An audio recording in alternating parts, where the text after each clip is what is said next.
guys, it's Jess from Peace Out Books, and today I'm here with a trope recommendation video. I haven't done one of these in a while. I've been wanting to do this one for a while, and that is the fake dating trope. And this is when the couple decides to fake date for whatever reason in the book, and then they start catching feelings for each other. Sometimes one of them already kind of liked the other person, and then they're confused because they're like, well, are they pretending? Are they not? I don't know.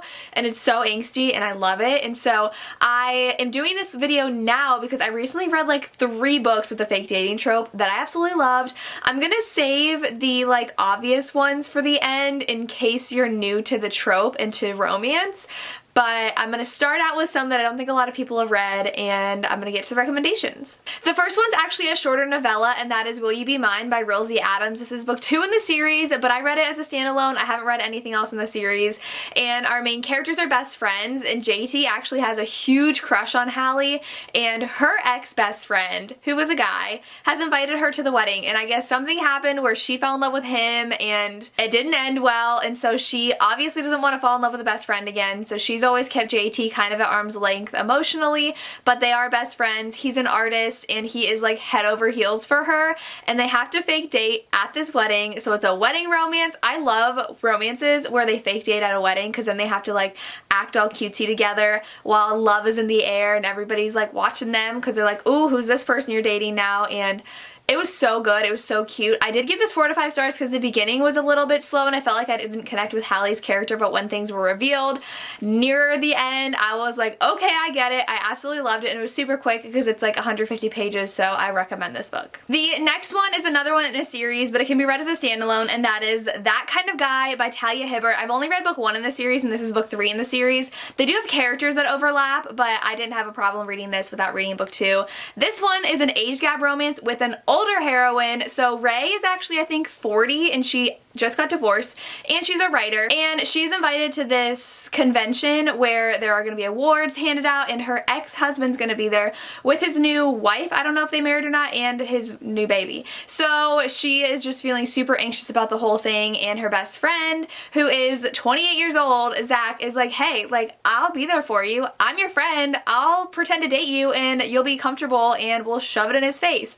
And she decides yes, because she doesn't want to go alone, and their relationship is adorable. I really did enjoy how Zach kind of got territorial over her around her ex, and it was really fun and adorable, and I like an age gap where there's an older heroine, so this was great, and it has a writer as a main character, so I would recommend this one for fake dating. Then I have If I Never Met You by Vari McFarlane, and I listened to this one on audio, and it was so good. It's definitely more of a women's fiction than a straight up romance. Lori's been in a relationship for literally half her life. She's 36 and she's been dating the same guy for 18 years. They finally talked about having kids, and he dumps her. He's like, I need to go explore my options and be a free man. And so she is devastated, obviously. I mean, she literally spent half her life with this man and was supposed to start a family with him, and she's already 36, and it's just like, is she really gonna start over now?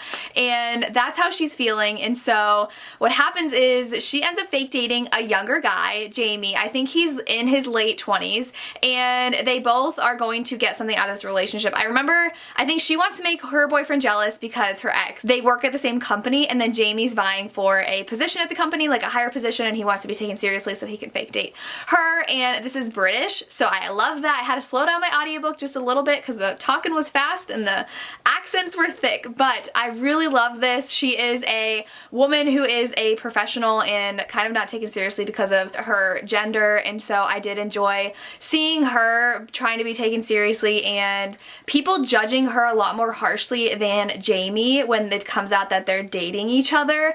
And even though both of them made the same decision to date each other, they really attack her and what it means about her and not him, and I really like that dynamic, and this one was really good. And I will say I didn't love it because of the romance. The romance was great, and they did fake date and obviously like have feelings, but that wasn't really the center of the story.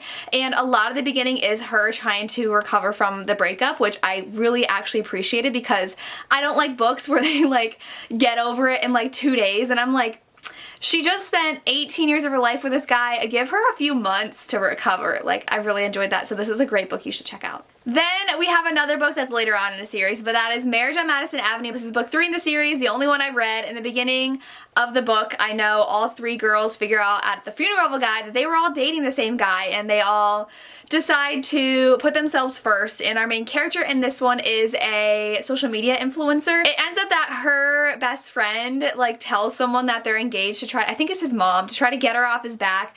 So they decide to start fake dating, and they're best friends. And I love, like I said, the trope where they're already super close and then have to fake date because they already know they like each other as friends, and then they kind of start being like, well, what is this? And so this one, neither one of them actually really loved each other beforehand.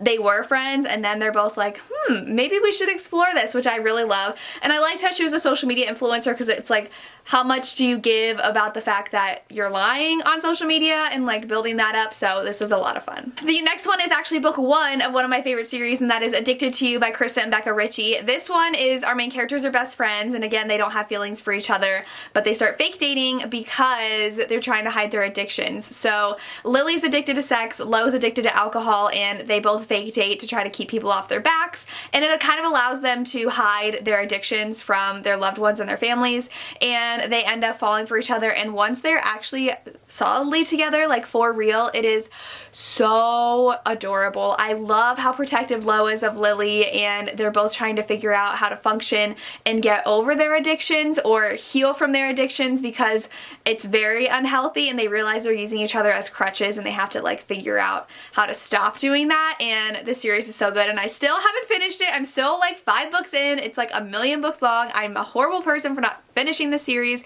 and continuing on, but the fact that the book 1 starts out with them fake dating, I really loved it because they were super close best friends and end up falling for each other. Next, I have The Wedding Date by Jasmine Guillory. This is Jasmine Guillory's debut book, and it is an interracial romance, and our couple meets in the elevator. So it's right before his ex's wedding, and he just doesn't know what to do. They get starting talking, and I think there's like, they have like cheese and wine like in the elevator. I think she had that in her purse for something, so it's really funny. And they end up talking, and she ends up going to the wedding with him, and then they actually really like each other. So the fake dating isn't too much in this book, but they live on opposite sides of California, so they would have to fly to see each other. So they really have to evaluate, where is this going? What are we doing? Are we gonna be serious or not? And it was really cute. I really liked it. Again, if you like that wedding kind of romance, which I feel like a lot of fake dating revolves around weddings, you would enjoy this one. Then we have a classic, The Honeymooners. This one, they're not technically dating, they're fake married,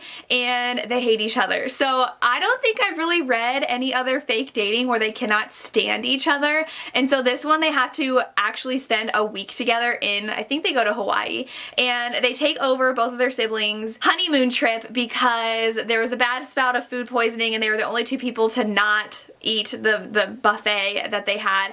And her sister had won the honeymoon because she's super lucky and was like winning everything for the wedding, and it was non-refundable and it had to be the same name. So she pretends to be her sister, he pretends to be his brother, and they have to fake being married on the whole trip and share the honeymoon suite, and it's so cute. It is Fade to Black, which I was surprised because Christina Lauren is typically, like with her Beautiful Bastard series, pretty explicit when it comes to the steamy scenes, but there are none in here. So if you like an introduction to romance and you like those fade to black scenes and a good fake dating marriage trope, read this one. The last one's a classic, but I thought I'd throw it in here just in case you're new to romance, and that is The Deal by Elle Kennedy. If you're in the romance community whatsoever, you've heard of this book, you've probably already read it, but this one, Hannah is super enamored with this guy in her class, but she doesn't know what to do. I think he's a football player, and Garrett is failing that class, and it's just a really hard class, and no one seems to be able to get an A on anything except for Hannah and a handful of other people. And so Garrett says, hey, if you help me pass this class, because he's a hockey player, he needs good grades, I'll fake date you so that he notices you and wants you, because every guy wants what he can't have.